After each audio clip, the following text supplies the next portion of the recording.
J'espère que tu vas bien ce matin. Moi, ça va bien par la grâce de Dieu. Je sais pas, hier j'étais en train de lire le livre de Jean.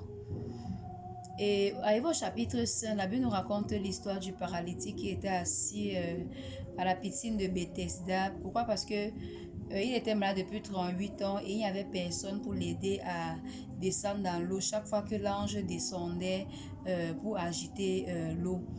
Et jusqu'à ce que Jésus-Christ le rencontre, il était couché, personne pour l'aider. Mais quand Jésus-Christ l'a rencontré, et puis Jésus l'a guéri. Je ne sais pas si tu te souviens de toutes ces fois où tu t'es retrouvé dans une situation et puis tu ne voyais pas de solution en fait. Ou bien tu te disais, la solution viendra par ici. Toi, tu avais ta solution dans la tête. Jusqu'à ce que Jésus-Christ arrive et puis il agit d'une autre façon. Oui, comme pour dire que véritablement, Jésus-Christ est la solution et ses voies sont insondables. Il agit même quand on n'a pas idée, quand on ne peut même pas imaginer. Pourquoi la Bible dit qu'il ferait le chemin dans le désert.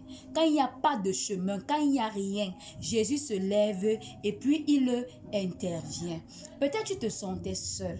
Peut-être tu ne voyais pas d'issue. Peut-être tu imaginais que Jésus-Christ allait agir uniquement de cette façon. Tu voyais simplement la solution d'une seule façon, venant peut-être de telle façon, venant de telle personne. Mais Jésus-Christ se révèle à toi aujourd'hui comme étant la solution. Pour cela, je veux que tu invites Jésus-Christ à rentrer dans cette situation.